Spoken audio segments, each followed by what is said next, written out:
nobody else has to see Chase Young twice, I guess. Right.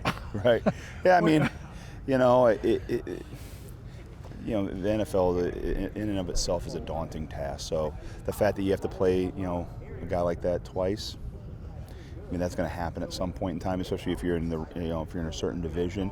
I think anymore throughout the league, any division you're in, there are teams that have, you know, elite pass rushers, elite defensive linemen. So you're going to see them twice. You know, we just have the situation in our division where, you know, you have the group that's in Dallas, the group that's in Philly, and the group that's in Washington, where just collectively each team has a really good group of guys up front. So, you know, that's the challenge you get. You know, you got your right tackle back. He's trending the right way. You know, he's trending the right way. So he's been working really hard every week, and it's like I said, it's trending the right direction. So we'll see how he does today, and we'll go from there. We've as fans and writers, we hear forever about the importance of continuity on offensive lines. You obviously have not had that luxury this year. Mm-hmm. How do you feel your guys have dealt with that? You know, everybody says next man up mentality. I think we've embodied that. I think guys just prepare. I tell them every day, you never know. I mean, every game, you know, it could be a guy, you know, gets hurt and he's not up for the next week. It could be a case of a guy, you know, has an equipment issue and you have to run in there. It could be a guy gets hurt in the middle of the game. I think every guy in my room understands the importance of preparing like you're going to play, and you're going to play a lot. So that when those situations happen, we don't really blink an eye. You just kind of, next guy, you know, the guys are ready to go in, they go in, and we perform. Because nobody's really going to care at the end of the day. You know, at the end of the day, the thing that's most important is winning and losing. And nobody's going to say, oh, well, you had this guy out or that happened. So we just prepare to go. Yeah. Good luck Sunday. Appreciate it. I don't have to block any of them. How you doing? Hi, Coach Johnson from Spain. Yes. We come all the way from Barcelona. Okay. Nice to meet you, Coach. Nice to meet you too. How important is to have a player like Nick Gates? Mm-hmm. He can play center, he can play left guard, he can play right tackle, he can play multiple positions. Yeah. Anytime a guy has versatility, it's important. It's a positive. Versatility provides flexibility, so that's something we stress in our room all, you know, from guy to guy. Is just being able to play multiple positions. That allows us to put the best five on the field, not just the next guy at that position. It's the best five. So that's what we strive for, and Nick provides that for us. So do a lot of other guys in the room provide that versatility. So he's played well when he's had his opportunities, and I don't expect anything less from him. For you, Coach, what is the most better position for him? Like the one is always, you say, okay, it's gonna be making the 100% always in this position, his natural position. Right. I would say, you know, every guy has a position that they're the most comfortable at. Mm-hmm. But I think they'd all choose to play. If they had a choice between, hey, playing their favorite position and not playing, or playing a different spot and playing, they'd pick the spot to play. All I've seen out of the kid is when he gets his opportunity, he plays hard and he produces. So it'd be hard for me to say, well, this is his best spot or this is his best spot. I bet if I asked him, he'd probably have a preference, but I haven't asked, and he just says, Coach, I just want to play. You feel comfortable playing him at left guard? I feel comfortable anywhere he goes in the field. Awesome. You know, I have 100% confidence in him. If he gets his opportunity, he's gonna leave it all on the field, and that's what everybody's grown to expect out of Nick. You came here to take over a position that obviously had needed to be fixed for years. Mm-hmm. My untrained eye says you've gone a long way in fixing it. Mm-hmm. How? I don't know that I would say that I have fixed it. I think what we've done is we have simplified things for the guys in that room. Interesting. I think you can make this game as complicated as you want, but I think at the end of the day, it's really about blocking, it's about tackling, it's about catching, it's about throwing, it's about very fundamental things. So the first thing we did was we came in the room and said, okay, offensive line, here are your two jobs. Hat for a hat and move the line of scrimmage in the run game, protect the quarterback inside out and set the depth with the pocket and the protection. That's it. Okay. So every time we did something, I asked the guys to evaluate themselves based on those two criteria. Okay. We have a run play. Did you have a hat for a hat, and did you move the line of scrimmage? Yes or no? Now, obviously, we built techniques and stuff into that to kind of support those things, and I think the guys bought into it because they realized it's not that hard. Right. It's not that complicated. If we make it more complicated than it is, then the actual physical act of doing it, you know, blocking guys like Chase Young, Micah Parsons, Fletcher Cox. The list goes on and on. Yeah. That is physically hard to do. Yeah. So why add a billion things to their brains to cloud that? Make it simple. I have to get a hat on him, and I have to move him. Okay. Now, I'll give them techniques to help them, but why make them think about anything more than the man across from them? Right. So that's really where we started. And to be honest with you, the room, I love the room because the guys are hard workers. They're tough. They're smart. They're up for the challenge. They work at it every day. So that makes it a lot easier to make progress because they'll work at it, and when they see progress, they work harder at it. What role does John Feliciano play for you in that room?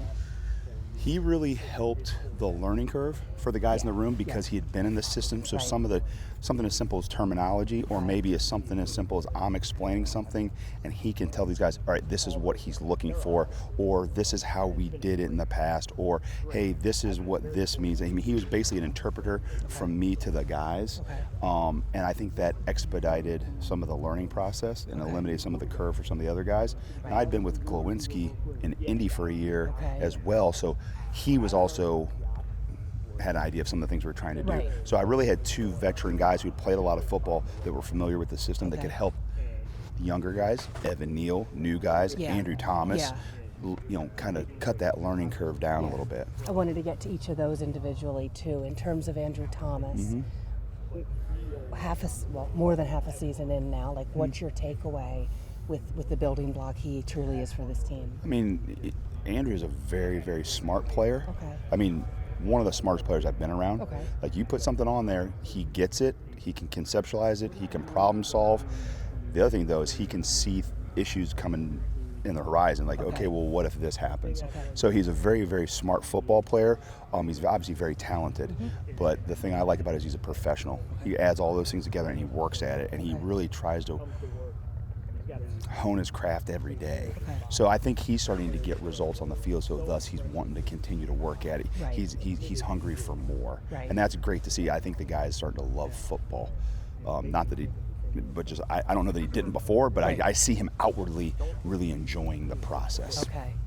And with Neal, there would be there would be a learning curve, obviously, but do you see a lot of promise in him? Oh, without a question, yeah. I mean, the good thing about Evan is he comes from Alabama, where they've been coached as well as anybody coming out of college. Is anybody. He had an former NFL head coach as his line coaches last year.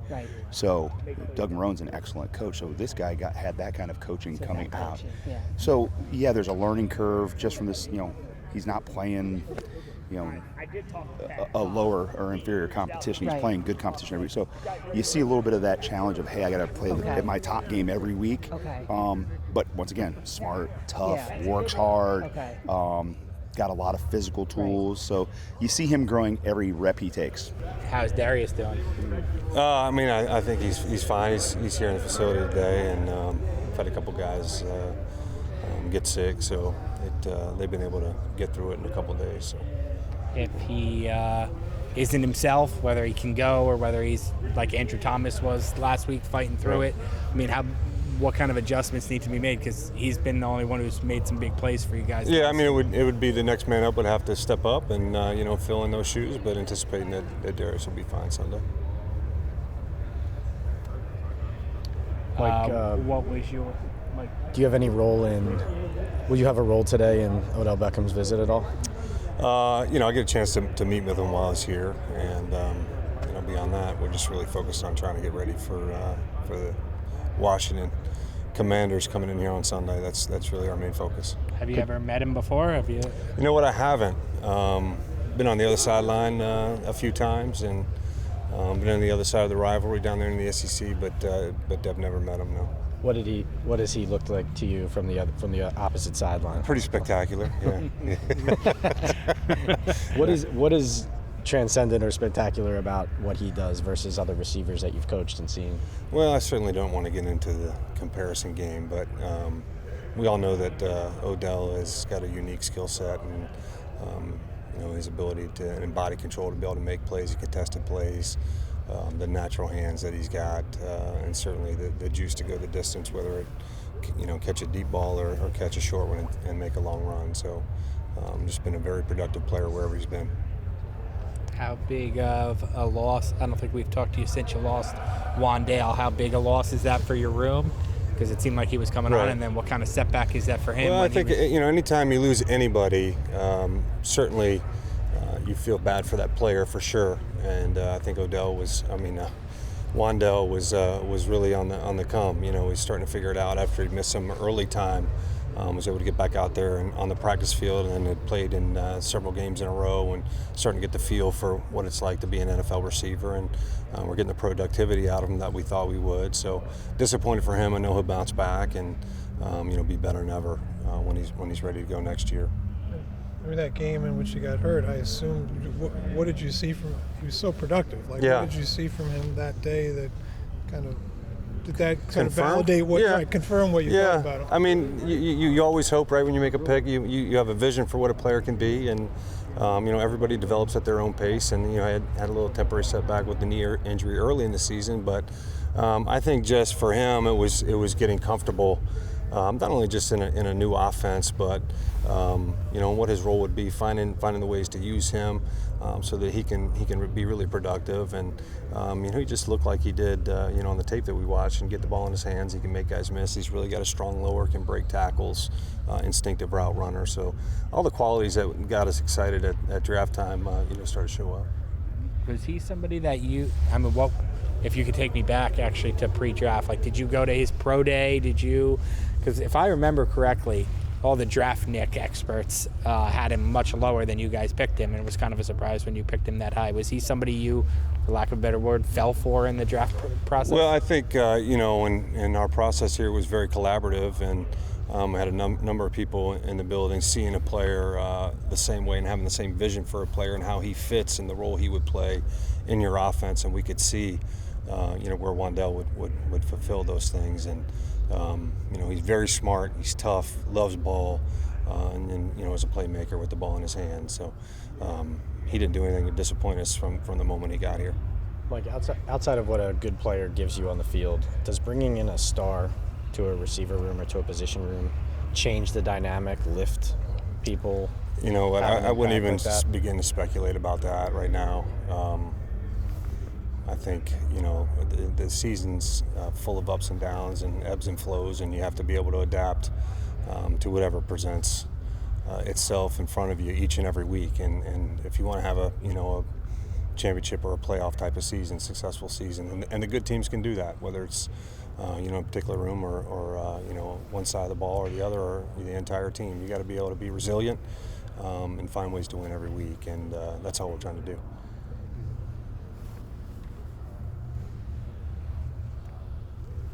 That it? What has Slayton done so well recently and so consistently? I think you've seen his confidence grow just with each play that he's been able to make. I think that there is a comfort level there and a trust between he and Daniel. I'm not saying that it doesn't exist between Daniel and the other players, but he's stepped up and he's made some plays and made some contested plays too. Where the defense has challenged him at the catch, and he's been able to come up with those plays. And then I think you just see confidence is a result of demonstrated performance, and he's been able to go out there and consistently perform, which we always say to these guys, hey, if you have success with your first opportunity, you're likely to get another one, right? And if you do well with the second and the third and the sixth and so on and so forth, then you get more opportunities and you start getting plays for you on the game plan, and then you get more opportunities that way, and it just kind of snowballs that way. And I think it's happened for Slay a lot like that, but you got to give him a lot of credit. I mean, this is a guy that just came and rolled up his sleeves and went to work day in and day out, really never said anything, good, bad, and different in any way. He just was ready when the bus came to pick him up. If you're sitting there and you're not ready when your number's called, then you're going to miss that opportunity. It might never come back, and you got to give him all the credit. He was ready when his number was called, and he's performed. He really never said anything. No. I don't think anybody would have been shocked before the season if we had said in December he was going to be a productive player. But the fact that, given all the other problems, how he's been a focal point for defenses, does that make it even more impressive what he's done? I just think that it's been impressive in and of itself. I don't think it's been more or less, but I think he's had a lot of good production, and we need him to continue to be that kind of player for us so we can finish the season the right way. Is there a sense of when the game is turning early that you need your guys to step up and be there? I think you always want to start the game off getting your opponent to understand that it's going to be a day where we're going to stand toe-to-toe for 60 minutes and we're not going to blink, and we're going to find out if you're going to blink. So I think you always want to start the game off that way, and you always want to start the game off playing with physicality and violence, and that's what I talk to them about all the time, and I think that's kind of been embedded into their head. Is this the kind of opponent when you go against, when they talk Washington, they do talk physicality on both sides of the ball for them? Is that something also that you want to make your guys aware that, they're going to look to punch first, so you better be ready to take a punch and hit back? Yeah, and I think it's part of the division that we're in. It's nothing new to what we've had to go against the last couple weeks. It's just part of the game, and the most physical team usually finds a way to win on both sides of the ball, and we pride ourselves on being physical just like they do, and so we just have to go out there and see who's the most physical. To my untrained eye, Dexter has made more plays this season. He seems more active, that kind of thing. If I'm right about that, to what do you attribute that? You're right. Okay. So don't think that you're wrong. You're right. I think I know, I'm not going to say I think, I know that it's the new technique that he's learned. Okay. And it's allowed him to use all his gifts. Okay. Dexter is a very unique human being. Mm-hmm. He's big, he's long, and he's athletic, but the thing that makes him unusual is he has long arms and big hands. Okay. And before I got here, he never used that part of his game. And so by bringing that to the table, it allows him to manipulate offensive linemen faster, to get off blocks in the run game, and it allows him to put his body in a great position to be able to rush offensive linemen when it's pass. And so that's been the biggest change, him being able to learn to use his hands, his length, and also his footwork. Okay. So those are the things that I worked on with him from the first day I got here. Forgive me, and I know we don't have to go back to another administration necessarily, but how were you able to unlock this at this point in his career when what you just said to me, I feel like should have been unlocked previously? Well, I guess you got to go look me up then. Okay. I'm just being honest. That's kind of who I am. That's kind of why I've been doing this for over 20-some years. Okay, sure. I've got guys that wear gold jackets. Yeah.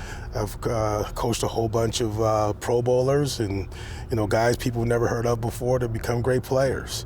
That's just kind of been my claim to fame as a coach. No, that's cool. I had Linville Joseph in Minnesota. Mm-hmm. And Linville was a good player here. Yeah, he was. He was a great player for me. Yeah. He was the best nose guard in the league. Mm-hmm. And Linville listened to the things that I saw that was unique to his game that I got to bring forward, and it changed his game. When you met Dexter, was he essentially like, Coach, mold me into what you see for me because he trusted you? Yeah, well, he knew I fell in love with him when he came out. Okay. I wanted him bad. You did? Yeah, when I was in Minnesota, I wanted him bad. Okay. And, but, I knew we weren't going to. Right.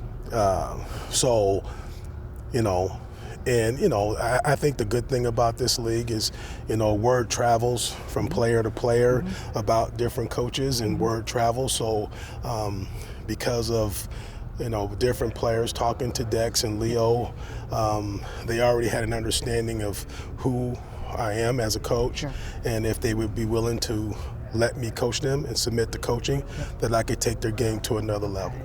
Yeah, that's really interesting. Did you ever, I know Wink had facilitated Xavier and Weddle back in the spring. You hooked them up together, former player. Here's how Wink likes to do things, put them together.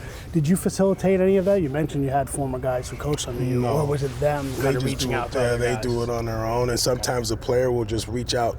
A player that I've coached will just reach out to them on their own and say, hey, this is, but I've never said, hey, call this guy or whatever. They just kind of do it on their own. Is there an example of of something you unlocked in Dexter's game this year that a layperson like myself would understand? I would think if you go back and you watch your tape, I'm just going to give you an example in pass rush. Sure. And before, you would see Dexter trying to work off the side of a guy. Okay. Like most pass rushers do. Okay. Now you see Dexter working through a guy, and you see him take his long arm and put it in that guy's chest and walk him straight back. Yeah. And then make his move and hit the quarterback. Yeah, I would think that's a lot more fun. Well, to be honest with you, it's totally against what they've learned since they were Little League. Okay. Because you teach it differently. Because in Little League, you've been taught your whole life. Right. Get your hips to the side. Okay. Go around the guy. You want him exploding through his man. We're going through you. Not going detour left or right. We're You going to want go him through you. And he has been receptive to that. Well, I mean, the play shows you. Okay. Yeah. No, the play shows you. So, so that's and it's not an easy change. Right. You're trying to, and not just for Dexter, but for all of them. Okay. You're trying to change something, like I said, they've learned since Little League that this is the best way to do it and the only way to do it. And then, you have to get them to understand and show them logically. Yeah. Okay, just think about it logically. This is the reason why it works. Right. And the other thing does, okay? You've been doing this forever. How many times have you sacked the quarterback actually doing that? Right? That's a great point. And then they go, now as you say that, coach, I said, okay. Yeah. Now. The answer was small. Right. Yes, So now yes. you go out here and you see them hit the pop-up dummies and all that. Oh, it looks great. Ooh, that looks great. But it doesn't transition to the field. Yep. And that's what I'm all about. I love that. It's about transitioning to the field and how I can make a good player into a great player. Okay. How I can make an average player into a good player. Right. That's what this business is all about. Right. Because everybody can't have, a whole front of first-round picks. Doesn't work that way. Yeah. So. I was told Wink really liked Dexter coming out as well. Mm-hmm. So is that kind of sort of you two being in concert, intentionally or not, of course, with the idea this is a big man who can move, who we can coach up? I mean, to be simplistic. No. Okay. I mean, because he was in Baltimore and I was in Minnesota. Okay. It was two totally different. So you both had different evaluations with him, but both liked him a lot. Both liked him because, Wink's big guys in Baltimore are big, big guys that play in this small area. Yeah. Okay. Like Calais Campbell, I would think. But I had like Linville's a big man that could move. Okay. That's what I wanted. Okay. And that's what I saw in Dexter. Okay. Is a big man that can move. That can line up over the center and make a tackle out on the numbers. Right. Those guys are unusual. Right. And that's what I saw in him. How would you evaluate Dexter's season so far, given everything? There's been a coaching change, obviously. He's now doing some things differently. Like, do you look at him now and say finished product? No. Okay. If I get the coaching for the next 15 years, I wouldn't say finished product. Okay. And we got to continue to add to your game. You can't let it catch up to you. Okay. And I learned that young in my career as a coach. I was fortunate in 1998 to coach John Randall in Minnesota, and I was a young coach. Okay. All right. And John Randall was already one of the best D tackles in the league. And John Randall could have looked at me and said, "This young guy trying to tell me what to do," but he didn't. And he let me add some things to his game that took his game to a whole nother level. Yeah. Okay? Well, right then and there, I learned that, hey, just because you've become this at the first whatever number of years in your career, you got to continue to grow, because if you don't, eventually it's going to catch up to you. And the team that may want to keep you forever doesn't last that way unless your game continues to grow and evolve, because your body's going to do the same thing, right? Father Time's undefeated. Sure. So we're all going to get a little bit slower. It happens to everybody. But you can do some things technique-wise that can help prolong your game. And so I think he's had a really good season. I'm very proud of him. We're still working to bring more. I'm greedy. And I'm never satisfied, but I am happy with where he is, and he's only going to continue to get better. What is something magical about Heineke? What is it? Like, why has he sparked them? Why does he have so much success? I mean, even go back a couple years, he had them in the playoff mix. Well, you see his grit when he plays and his toughness, and I'm sure those guys love that about him. Of like, all right, here I am, let's go. Like doesn't go in there timid and afraid. He goes in attacking, being aggressive, and being him. I think they've run the ball really well when he's in there, and have really leaned on their run game with him, which obviously helps every quarterback when your run game's going, and it's been going for him. So it'll be a tough challenge for us Sunday. What has McKinney been doing for you, like to stay active? Like, do you have him doing scouting reports or leading meetings? Like, how do you keep him involved? Again, that whole room does a really good job of staying into it and helping the next guy. Every guy who is in that room is kind of pulling the next guy along. Even when he's healthy, he's still pulling the next guy. When he's not healthy, he pulls even more. So that whole room has done that all season, and they just continue to do that. What's that process been like of replacing him? Because you went with Dane at first, then it seemed like Pinnock was the next guy up. Like, how have you seen that spot get filled? Well, it's taken multiple guys to replace what he was. This guy can do this role, this guy can do that role. And so we've tried to, as much as we can, put guys in positions to use their strengths. I think Wink does a great job of that each week of, all right, let's try this, let's move him there, let's put him here, let's use him in this package, use him in that package, to again, give us our best chance to win. Is there a balance with Julian where you don't want to maybe take him out of what he does well because you're trying, you can kind of create two holes if you do that? Yeah, like the thing you love about Julian is, like he truly is a jack of all trades, and he's the master of being being selfless. Like that, I think his biggest strength is he cares more about the team than about Julian Love's stats. So whatever you ask Julian to do, whether it's not good for him or not, he's going to do it, and do it with a smile, and do it with a great attitude. And that's what I love about being around him. He's been phenomenal steadying presence with X out. He's, taking over the green dot and gets the calls and does all the communication. And, he stepped up to the challenge doing that. And again, whatever we've asked Julian Love to do, he's done it with aggressiveness and with a smile. And again, even when it wasn't best for him. You guys, when you had your regular 4 starting DBs, only had, I think, 2 picks in like 10 games, right? And then you got 2 the other day with kind of the second wave guys. Is that because they were attacking? I'm saying it's a trend. I'm saying it's a trend. It's going to pick up. I'm saying we're going to get more the rest of the way. Is that because teams are gonna attack those guys more, or is it just coincidence? Again, I'm saying it's a trend, and You're speaking it into existence. Yes, we're going to go get the ball in a big way these last 6 games, and this week we're going to go try to take it away. We know we need to do that. It helps. So I'm claiming it. How much, has Dory's absence impacted what you guys can do, want to do, have been doing? Again, anytime you lose a starting corner, it's painful. And then the last couple weeks when you lose 2, it's really painful. But again, that room has done a really good job of next man just stepping up and being ready to go and going out there and giving us his all. And again, that room has done a really good job of pulling that next guy with them and saying, okay, let's go. Dory, injured, has done a great job of talking to and coaching and helping the next guy. And again, Wink does a great job week to week of putting guys in position to give us our best chance to win. We're going to try to do that again this week. Put the guys in position to give us our best chance to win. And I guess next time you see me, we'll talk about how it went. What do you think was the key for Kayvon? Kind of had that sort of breakout game I think a lot of people were waiting for.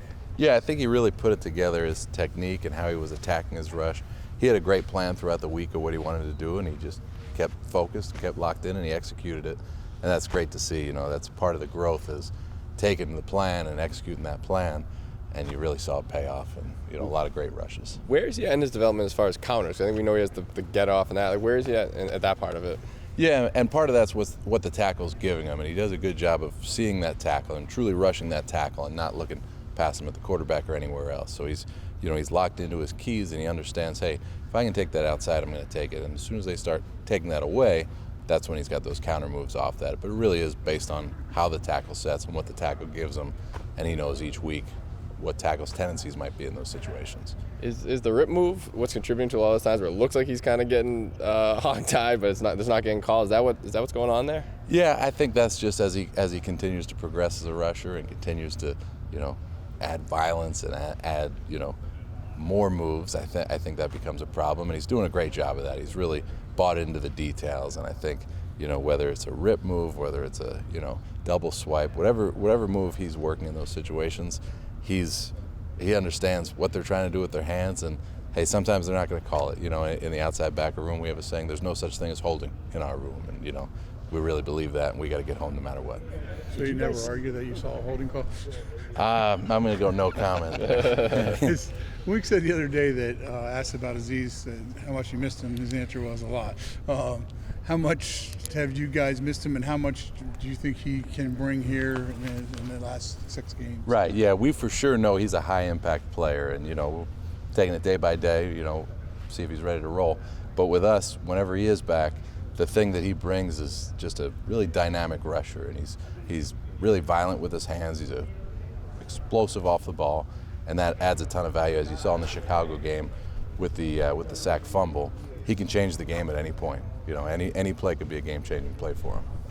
Did you guys scheme Kayvon into some favorable matchups in Dallas, like either blitzing numbers on his side or getting him inside on guards? Was that a focus of that? That's something each week with our rush plan.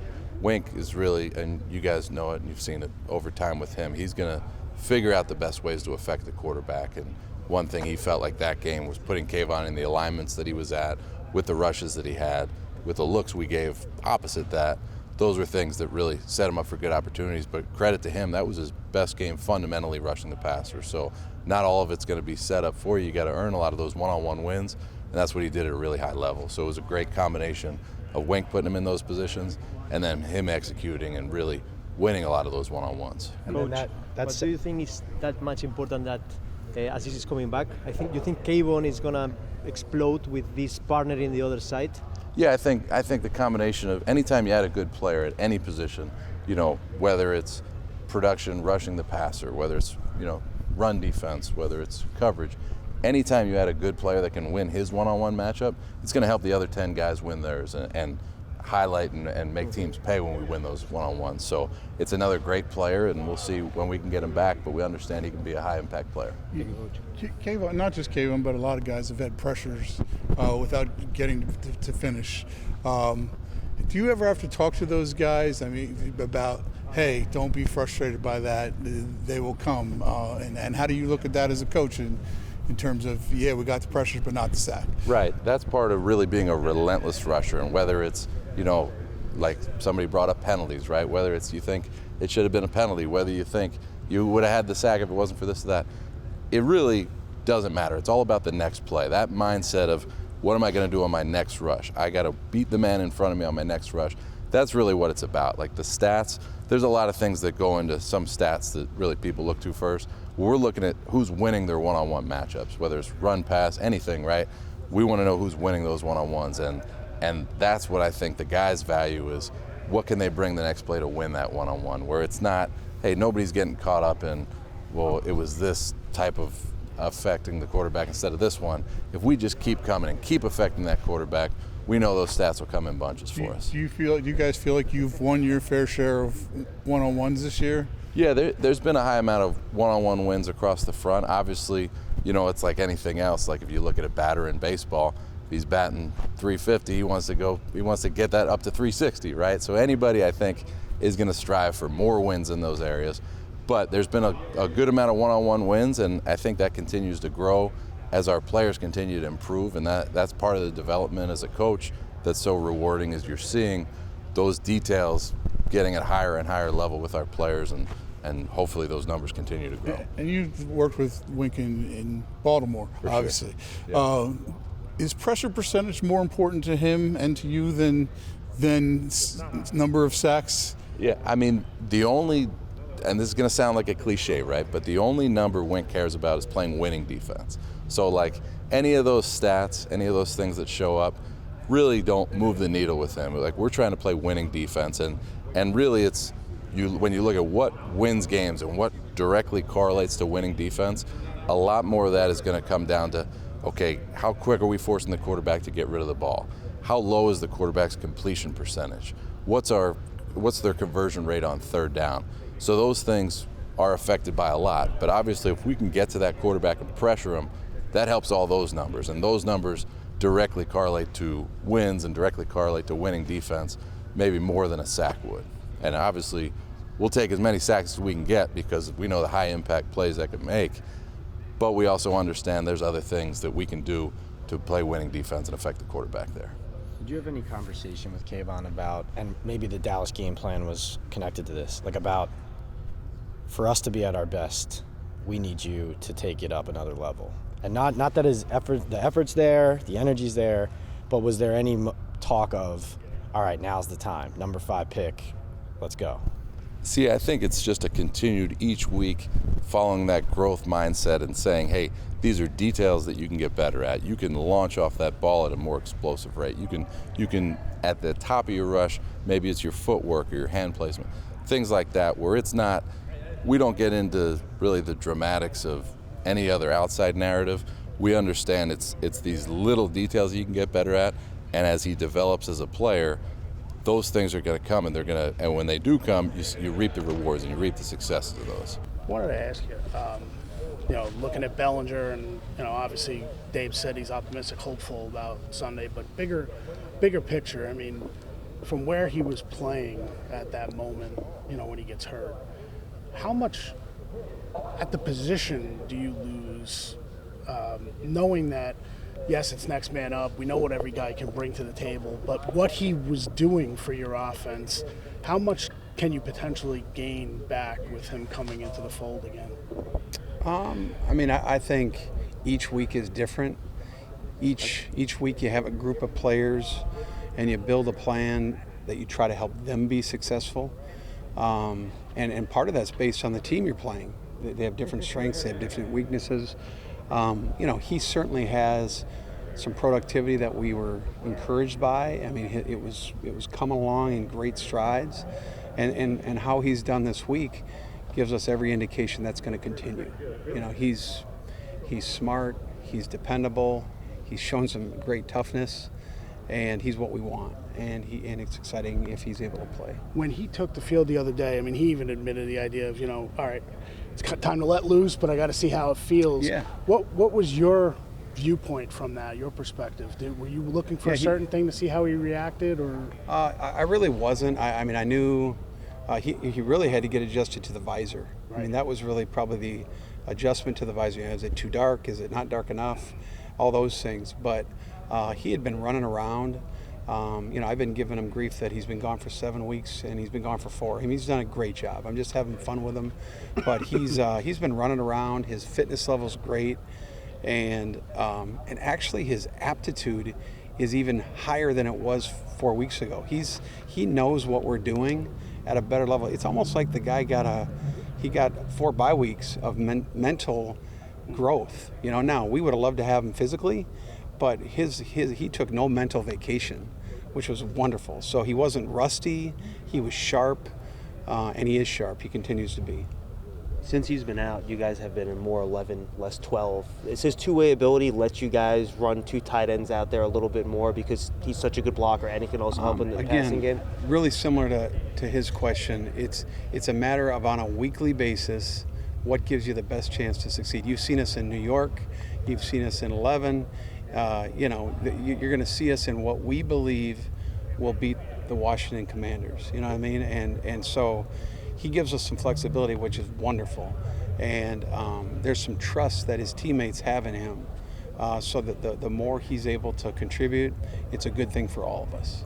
How much does he impact the run game with his blocking? I would just say this: the run game is a combination of everybody, and he was doing a nice job. and we expect him to keep doing a good job. And we're glad when he's out there to help us in the run. What's been the progression like for a guy like McFadden? Sure.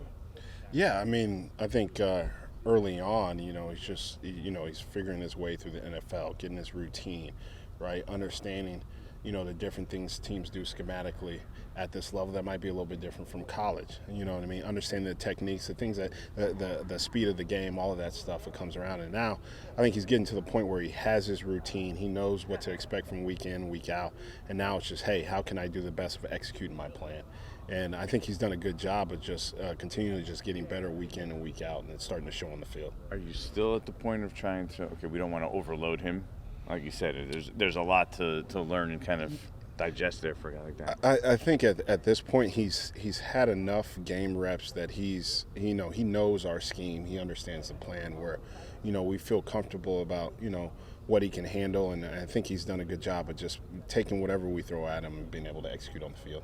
What did you think of Jalen's, flying elbow on top of the pile and stuff? What do you guys think when you go back and watch the film? What are you guys thinking when you see that? You know what? The thing with Jalen, man, he plays the game the right way. You know what I mean? He's going to give 110% effort all the time, and I think he brings a sense of just attitude, toughness, experience on the field that I think really helps us on defense. That's kind of what I was getting at, is that he certainly, you see enthusiasm in him. How much do you see that on an everyday basis? Like, I think even when the game ended, he just like took his helmet and threw it like 30 yards backwards and just like walked away and left it. Not even in anger, just like, he is he's the same person every single day. So the things that, the excitement, the energy that he brings on the field, he's the same way in our meeting room, same way he is at practice.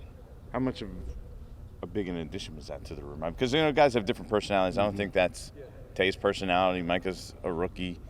Yeah, I think it's been good for our whole defense. You know what I mean? Like I said, he brings a lot of experience, which we really appreciate, and I think he does a good job of communicating with the guys on some of the things he sees.